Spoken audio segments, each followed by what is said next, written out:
Podcast Rio Ônibus, o canal para quem usa transporte público no Rio.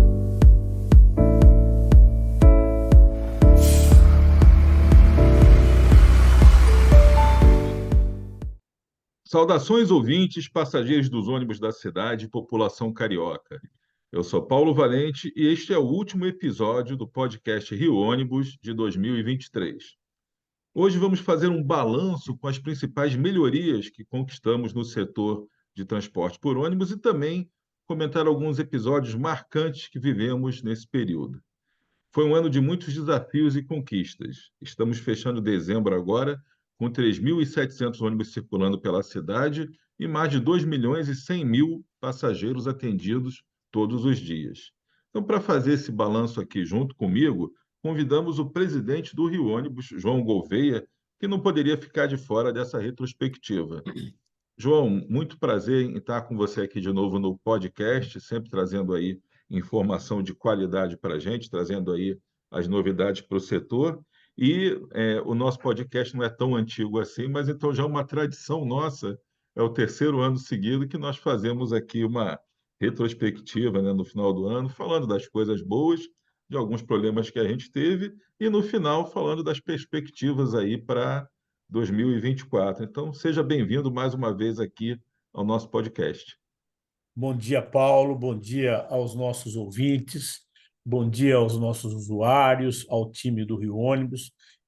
Inicialmente, eu gostaria de parabenizá-lo pelo trabalho na condução da diretoria de comunicações, junto ao seu time. É um belo trabalho que você tem feito conosco, nos apoiando bastante, apoiando o Rio Ônibus, levando o nome do Rio Ônibus para frente, dentro dos pilares que nós inicialmente estabelecemos quando chegamos aqui em 2021. Então, eu queria parabenizar você, toda a equipe da diretoria de comunicações e também estender esse meu agradecimento, esse meu reconhecimento a toda a equipe do Rio Ônibus, que realmente esse ano nós fizemos muitas coisas e muitas realizações.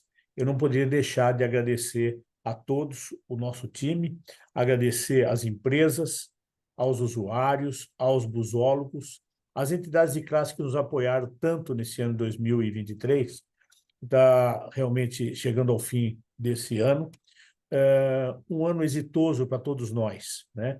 Então, fazendo uma retrospectiva, eu entendo que, com o apoio de todos, essa interlocução que nós realmente buscamos ter em relação às entidades de classe, à sociedade civil organizada, em ter um Rio Ônibus mais humanizado, mais inclusivo, e após ao acordo que fizemos em 19 de maio de 22, nós realmente tivemos um incremento significativo na frota, atendemos todas as solicitações por parte da secretária.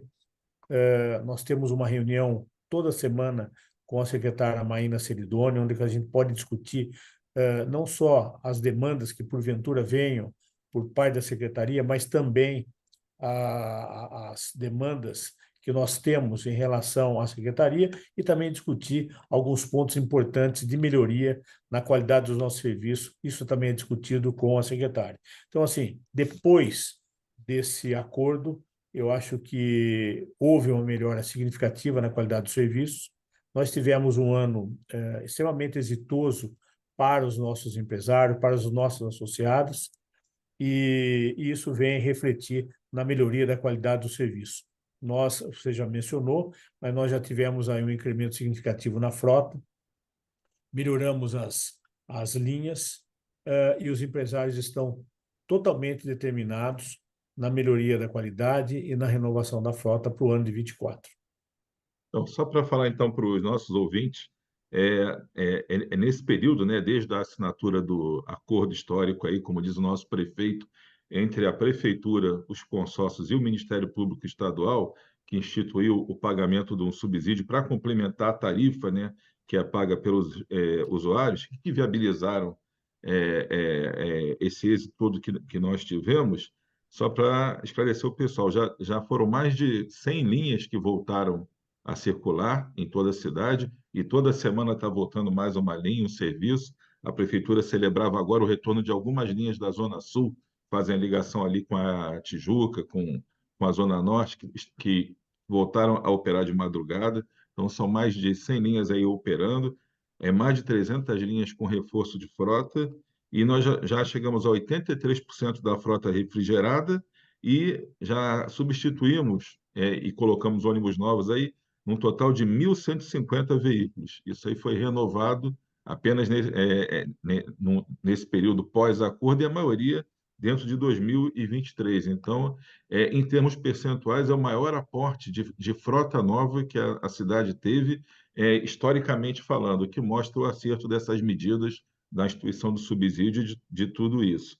E é uma conquista muito grande para o setor, né, João? Que desde 2016 a crise não estava fácil, né? Pois é, eu acho que a crise ela realmente veio, asfixiou as empresas. Eu acho que agora a gente com um outro olhar, um novo horizonte, um outro patamar, e eu entendo que essa evolução na renovação da frota, ela deve continuar mais acelerada ainda o ano de 24. Eu acho que é isso que vai acontecer, porque os empresários estão imbuídos de não só melhorar a qualidade do serviço, mas também você ter um upgrade na questão tecnológica do nosso material rodante, Sim, dos nossos ônibus. Porque você sai do Euro 5, vai para o Euro 6, um ônibus totalmente adequado dentro das melhores práticas ambientais, né? Por isso que ele é o Euro 6. Ele realmente tem uma emissão de gás muito inferior ao que a gente vem praticando hoje, em termos de frota, e não só isso, mas também isso vai redundar na qualidade dos nossos serviços. Então, eu vejo o ano de 2024, depois do acordo já sedimentado, darmos eficácia com bastante êxito nesse acordo que foi feito em maio de 22, eu vejo uma situação bastante, vamos dizer, bastante positiva no ano de 24, aonde nós devemos estar renovando a frota, melhorando a qualidade do serviço, treinando e capacitando ainda mais o nosso time, o nosso pessoal, né? E isso a gente já pode já noticiar aqui. Com certeza nós tivemos muitas contratações esse ano, até por questão do incremento da frota, e o ano de 24 será melhor ainda, né? Então, não só do aspecto operacional, mas do aspecto também social, é que nós devemos ter o ano 2024 bem melhor do que 2023. sim. Só para complementar a informação, são mais de 550 ônibus com tecnologia Euro 6 colocados em operação esse ano. Então, todo ônibus novo agora incorporado vem com essa tecnologia, que é extremamente positiva para a questão ambiental. Então, tudo isso realmente mostra o engajamento aí do Rio Ônibus, né, na questão da sustentabilidade, do meio ambiente, tudo isso. Você falou muito bem na geração de empregos, aí a gente realmente recuperou. Era um setor que vinha historicamente demitindo muita gente e agora passou a recontratar, desenvolvendo parcerias aí na área social também, que é uma coisa que a gente tinha parado e retomou aí com bastante foco. Deixa eu falar até agora, não está no nosso roteiro, porque foi uma coisa resolvida em cima, é o Natal Solidário, né?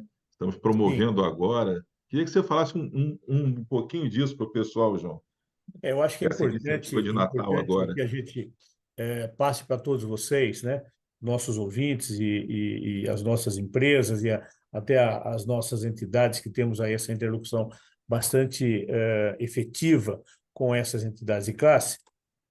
Nós, esse ano de 2023, nós nos associamos em alguns institutos, né, institutos etos, Observatório Nacional de Segurança Viária, o Pacto Global da ONU, e temos parcerias com várias entidades de classe. Então, os programas que nós desenvolvemos no ano de 23, devemos dar continuidade no ano de 24, e também outros projetos sociais, né, como o Maio Amarelo, inclusão, esse é o ponto. Temos uma parceria muito boa com a Defensoria Pública, Dia Mundial Sem Carro, nós falamos também da Associação do Etos, né? Olimpíadas dos Motoristas, mas eu acho que agora, como é época de Natal, é importante a gente enaltecer esse momento nosso aqui, até para a gente celebrar como foi o ano de 23, para a gente não só celebrar, mas como é o nosso posicionamento em tornar o Rio Ônibus mais humanizado, mais inclusivo. Nós temos aí duas grandes ações, que no caso seria a ação de cidadania, que nós devemos estar participando, né? Com praticamente aí doação de 2.000 brinquedos, e também com relação à doação de cestas básicas em relação a um projeto social que tem na Zona Oeste, que nós devemos estar colaborando e contribuindo nesse sentido. O que a gente vê é que a gente tem, com certeza, eu acho que agora o Rio Ônibus, nessa situação de posicionamento mais inclusivo e mais humanizado, é a gente realmente olhar pelos menos favorecidos. Eu acho que é isso que a gente vai fazer nesse momento agora do Natal Solidário.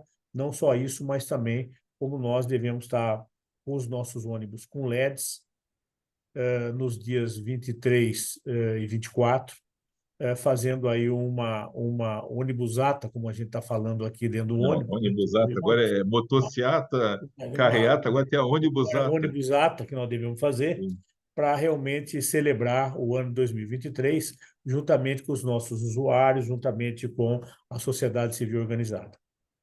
Então, sim, João. Um item só para complementar que é importante, que a gente tem recebido aí um bom retorno, foi o lançamento do aplicativo para pessoas com deficiência visual.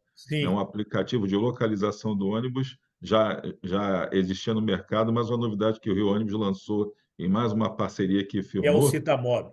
com o Citamob, é um aplicativo para os deficientes visuais, que a gente tem conversado aí com o pessoal do Instituto Benjamin Constant e com outras entidades, vai facilitar muito a vida das pessoas nos seus deslocamentos aí pela cidade. Então, João, agora falando um pouquinho das coisas tristes que a gente passou no ano também. Não há como a gente fazer uma retrospectiva do ano e não falar sobre o episódio dos 35 ônibus incendiados na Zona Oeste. O maior ataque, né, da história do setor. Acho que não houve cidade, não vi nem cidade nenhuma do Brasil, acho que do mundo todo, que tivesse um ataque com a queima de 35 veículos um ato criminoso que aterrorizou toda a população. E foi num mês que já tinha tido o caso da explosão de uma bomba caseira dentro de um ônibus, e uma série de casos de vandalismo que levaram a gente até a criar uma página especial na internet, contabilizando aí esses problemas, chamando a atenção para essa questão. Então, a gente precisa, né, ampliar esse debate sobre a falta de segurança pública. A gente fez essa parceria. No ano foram mais de 2.350 veículos vandalizados, tivemos até agora 25 queimados. Um custo de um ônibus novo hoje ultrapassa aí R$ 850.000. Gastamos 2 milhões por mês, né, de reparos de peças aí só para os veículos quebrados, trocar bancos, vidros, tetos quebrados. E como é que você enxerga isso? Como é que está essa discussão com as autoridades competentes? A gente pode ter uma esperança aí para 2024 isso melhorar alguma coisa? Antes, Paulo, de comentar em relação à parte de segurança, eu só queria complementar que o papel realmente do Rio Ônibus é você melhorar a acessibilidade, melhorar a condição do nosso usuário. Por isso que você mencionou a questão do Citamob, que eu achei muito importante, muito bem lembrado, que é realmente a gente fortalecer o ir e vir dos nossos usuários. Então, as pessoas que realmente detêm qualquer deficiência física, qualquer deficiência visual, eu acho que a gente vai procurar mecanismos e tecnologia que a gente possa estar melhorando essa acessibilidade dos nossos usuários com deficiência nos nossos ônibus. Por isso, nós estamos em cima não só de aplicativos e tecnologia, mas também no interior do ônibus. A gente está cobrando a questão do elevador, a questão das portas, porque a gente venha melhorar cada vez mais a questão da acessibilidade. Indo agora para a questão da segurança, conforme a gente já escreveu um artigo a respeito da segurança, e a gente está muito indignado, o Rio Ônibus está muito indignado com aquilo que vem acontecendo no Rio de Janeiro. Eu acho que o que aconteceu, a gente já ultrapassou o limite da irresponsabilidade, do aceitável, em termos do que a gente está vendo aqui no Rio de Janeiro. Para tanto, como nós fazemos parte do Conselho de Logística e Mobilidade da Associação Comercial, nós estamos aí com uma ação. Ontem mesmo eu tive conversando com o presidente do conselho, que é o Rebuse, para que a gente venha ter uma ação mais efetiva. O que seria uma ação mais efetiva? Chamar o Ministério Público, chamar o Judiciário e ter uma cobrança em cima do Ministério Público e do Judiciário para que a gente venha ter ações mais contundentes. Nós não podemos ter um jovem de 25 anos que veio aqui assistir um show como turista do Rio de Janeiro, ser morto, ser esfaqueado na praia mais famosa do mundo, que é a praia de Copacabana, né? Com 36, 35 facadas, né? Onde que ele tinha uma passagem já com 30 e poucas passagens na polícia, tá certo? Com o documento de soltura que tinha sido solto há horas atrás. Então, não é admissível você ter uma situação dessa. Isso você começa a estender para os nossos ônibus, começa a estender no vandalismo do trem, no vandalismo das barcas, quer dizer, todos os equipamentos de transporte que você tem no Rio de Janeiro começam a sofrer esse tipo de ação e todos eles são praticamente impunes, né? Agora, quiçá de uma situação de agressão física para um transeunte, para um turista, é o que vem acontecendo no Rio de Janeiro. Quer dizer, isso difama a nossa cidade, isso é contra qualquer bem-estar que você possa estar sendo receptivo na nossa cidade, enquanto turista, enquanto cidade de negócios, e tudo isso você acaba afugentando e realmente prejudicando todo esse ambiente negocial, o ambiente de turismo e o próprio bem-estar nosso do bom viver. Então, nós temos essa ação está tramitando dentro do Conselho da Associação, com o apoio das outras entidades de classe, para que a gente venha ter ações mais contundentes, né, em cima do Judiciário e também do Ministério Público. Eu acho que só assim a gente começa a demonstrar para a sociedade civil organizada que você está tendo ações que vão refletir na prisão desses meliantes, numa ação um pouco mais dura, mais enérgica que a gente precisa ter do Ministério Público e também do Judiciário. Eu acho que essas são as ações que a gente entende que devam acontecer em 2024 para que você venha coibir esse tipo de ação criminosa, terrorista que a gente vê, que a gente se indigna de ver isso aí a cada dia no Rio de Janeiro. Certo. Então, João, para a gente fechar os destaques do ano, eu queria colocar uma coisa que hoje está na moda, está dominando todas as discussões sobre transporte e até as discussões sobre as eleições para prefeito, né, para prefeitos, porque isso é no país todo, que vão acontecer em 2024, que é essa discussão em torno da tarifa zero. Nós tivemos participando de uma audiência que aconteceu na Câmara dos Vereadores, que foi promovida pelo vereador Edson Santos, no final de novembro. E a gente acha de extrema importância evoluir o debate acerca desse tipo de sistema de cobrança, né, de remuneração do transporte coletivo. E segundo os dados do monitoramento realizado pelo jornalista e pesquisador, o Daniel Santini, com quem nós gravamos também um podcast que vai ao ar oportunamente, o Brasil já conta com 90 cidades que adotaram o passe livre universal, tá? Para todos, não é como o caso de São Paulo agora, que vai começar aos domingos e feriados. E sendo que 10 cidades são aqui no estado do Rio. O Rio de Janeiro já tem um percentual da população coberta pela tarifa zero no transporte público.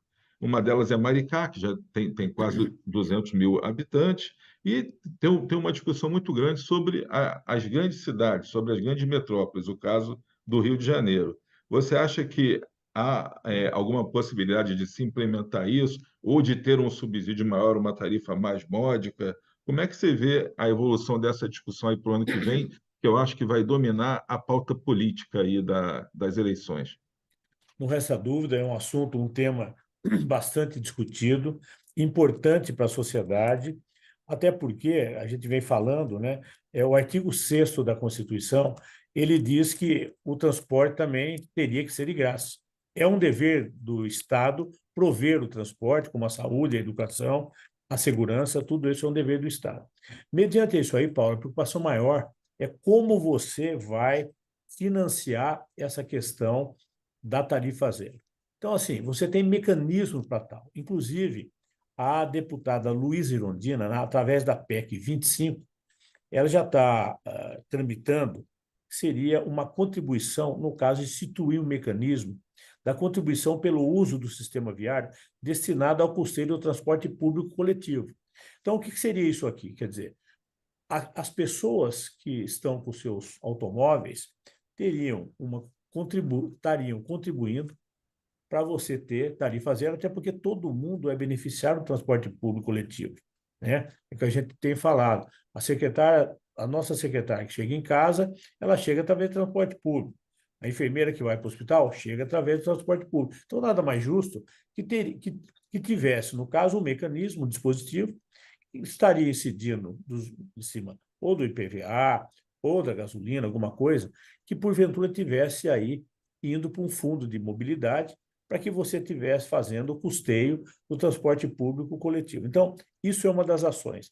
A outra ação é o Programa Nacional de Assistência à Mobilidade dos Idosos, que é o PNAT, que é um outro projeto de lei que já está desde 2021, que agora está sofrendo alguns ajustes para que você também venha a ter gratuidade.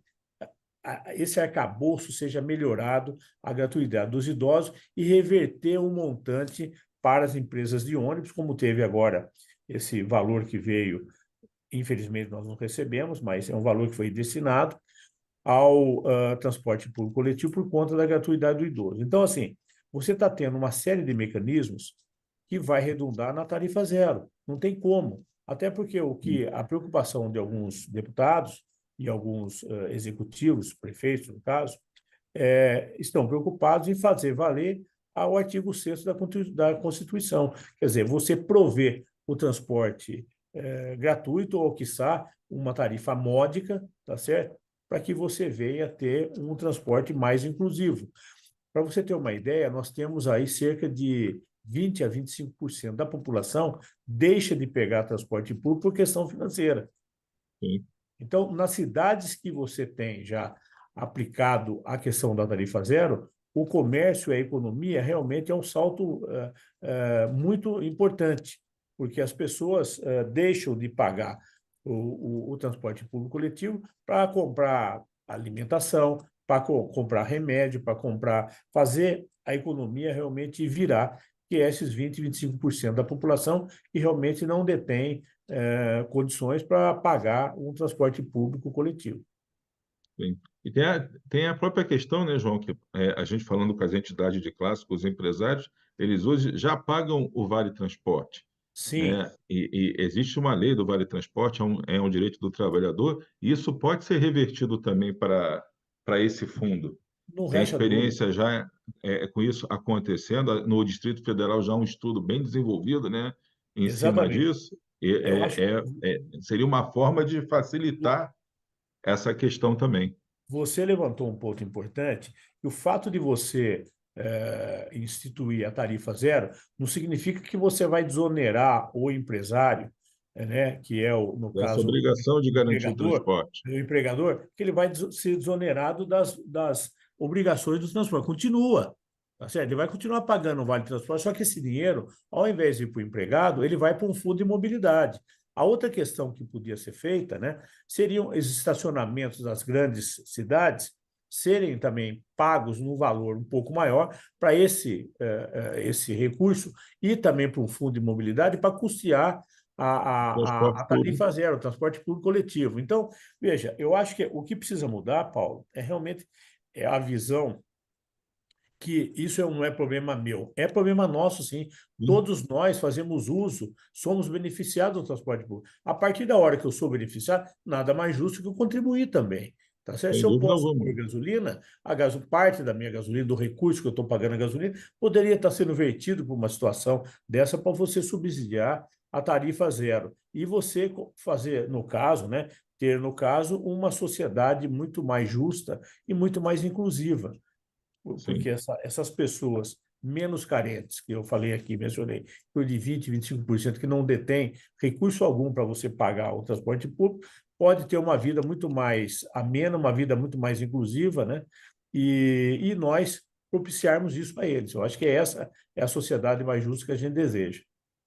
Então, é isso. Então, João, já terminando aqui já o nosso último episódio de 2023, a gente pode falar um pouco, pensar no futuro. Falamos aqui do Tarifa Zero, que vem sendo discutido aí, que vai pautar as eleições e tudo, e a gente está bem engajado nessa discussão, mas tem outras coisas que a gente, de certa forma, pontuou já na nossa conversa, mas o que é que a gente pode esperar mais aí para o ano de 2024? Que é que o Rio Ônibus, os consórcios, as empresas estão vendo aí como coisas boas que a gente pode trazer para o usuário.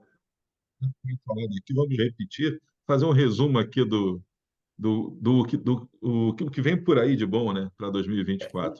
O que eu vejo, Paulo, falando agora da parte operacional, né, há uma determinação por parte dos empresários, em função até desse acordo que nós mencionamos várias vezes aqui, a continuar a questão da troca da nossa frota, atualizar a frota, porque nós já tivemos a frota mais moderna e mais nova do país. Hoje a nossa frota é em torno de 6 anos e meio, 7 anos, e essa busca dessa renovação da frota, então ela deve continuar redundando aí numa qualidade melhor para o nosso usuário. Então, acho que esse é o ponto fundamental que nós devemos continuar em 2024. É claro que a gente também está de olho em novas tecnologias, novos aplicativos que venham facilitar a vida do nosso usuário. Então, nós estamos prospectando isso aqui, não só no país, mas também em alguns lugares fora, para a gente trazer aqui coisas novas, tecnologias, aplicativos que possam facilitar a vida do nosso usuário. Um outro ponto também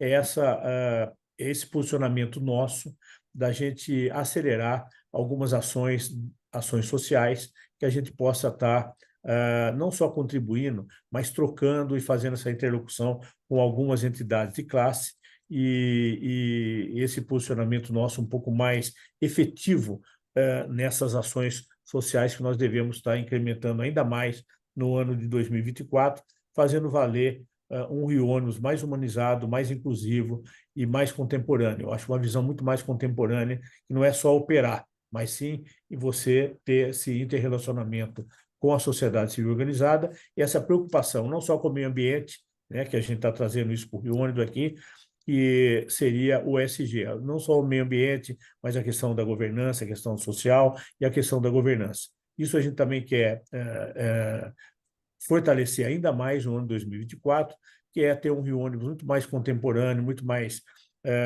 inclusivo e muito mais humanizado, conforme a gente tem falado aqui, Paulo.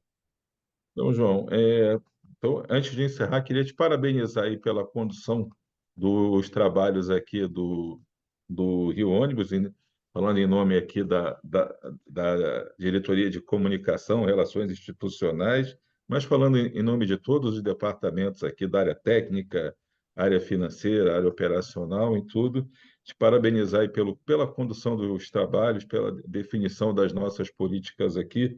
Você tem feito um trabalho muito bom de entender as necessidades do setor, que vão muito além do que o próprio setor entende como sua necessidade. Então, de elevar o nível de debate de que a gente participa, saindo daquele dia a dia da reclamação do pneu furado, do ônibus que demora, e discutindo questões de segurança, questões de mobilidade urbana, questões ambientais, sociais, colocando o Rio Ônibus em outro patamar de participação no dia a dia da cidade, das organizações empresariais e tudo, aumentando a representatividade e mostrando, principalmente, a importância que o nosso setor tem para a cidade do Rio de Janeiro, porque todos os outros setores funcionam a partir de funcionários, de colaboradores que estão lá. E todos eles Claro, precisam pegar o ônibus para ir de manhã para o trabalho, claro. para voltar. Então, nem o transporte de carga, a gente falando do Rebus, funcionaria se não tivesse ônibus para levar o motorista para pegar o caminhão. Então, o padeiro que chega cedo lá na padaria, o pessoal que roda 24 horas, o garçom que larga do trabalho tarde, o pessoal que faz a coleta de lixo pela cidade. Então, tem Claro. algumas atividades que podem parecer até invisíveis no dia a dia, mas que dependem do sucesso da nossa. Então, eu acho que a gente ter não um protagonismo, mas ter reconhecida a nossa participação dentro da cidade, dentro da economia da cidade, a gente ter essa representatividade de volta nós sermos ouvidos pelos outros e temos assento hoje em vários conselhos, estarmos levando aí as nossas necessidades e mostrando, transporte de qualidade a gente sabe fazer, mas precisa ter condições e é preciso entender que nós somos parte dessa grande, nós somos uma engrenagem dentro dessa grande máquina que é a cidade. Então, parabéns por você ter definido aí como conduzir esse trabalho, quais as nossas prioridades, por conduzir, então, mais uma vez, de forma bem determinada, ao mesmo tempo sendo firme nos posicionamentos, mas sendo muito democrático, está sempre de porta aberta para ouvir, para conversar, para trocar ideias. Então, é um prazer aqui, digo em nome de todos, trabalhar com você, um aprendizado diário e fazer parte dessa equipe vitoriosa que a gente hoje tem no Rio Ônibus, que vem alcançando grandes resultados aí, como diz o prefeito, firmando acordos históricos, inclusive, aí para o transporte da cidade. Então, em nome de todos aqui, João, parabéns aí pelo trabalho e que 2024, daqui a um ano, a gente esteja celebrando muitas conquistas a mais e que a gente esteja com o nosso posicionamento cada vez melhor e a população carioca contando com um transporte por ônibus cada vez melhor também. Claro. Obrigado, João. Eu queria agradecer a você mais essa oportunidade aqui no podcast e reiterar meus agradecimentos, meus cumprimentos a todo o time do Rio Ônibus que tem nos apoiado com as nossas ações, às entidades de classe, aos nossos usuários também. Queria agradecer muito aos nossos usuários pela compreensão do difícil momento que nós passamos, que hoje realmente está se revertendo para eles um momento totalmente distinto, né, em termos da qualidade dos serviços. E dizer, Paulo, que realmente nós somos afáveis com as pessoas, mas somos duros na resolução dos problemas aqui no Rio Ônibus, né? E o resultado final é que a soma das partes tem que ser maior que o todo. Eu acho que esse é o objetivo nosso aqui, e a nossa visão transcende a questão operacional e ela busca realmente esse posicionamento contínuo com a sociedade civil organizada, que é o protagonismo que o Rio Ônibus tem que ter e que merece ter em função do trabalho que ele exerce diuturnamente na cidade do Rio de Janeiro. Acho que esse é o nosso papel, é assim que nós vamos conduzir o Rio Ônibus. Muito obrigado a todos e eu desejo aqui um Natal e um feliz Ano Novo a todos vocês. Muito obrigado. Então, obrigado, João. Então, pessoal, também desejando a todos os nossos ouvintes que nos acompanharam esse ano todo no podcast, desejamos aí a todos também um Feliz Natal e um 2024 de muito sucesso. E chegamos, então, ao fim de mais uma edição do podcast Rio Ônibus, que ficará disponível para você ouvir novamente a qualquer hora e também para compartilhar com quem você quiser. Em janeiro estaremos de volta com mais assuntos do seu interesse. Feliz Ano Novo! Esperamos vocês em 2024. Apresentação e supervisão, Paulo Valente. Roteiro e produção, Peter Barcelos. Produção técnica, One Marketing. Rio Ônibus. Seu dia passa por aqui.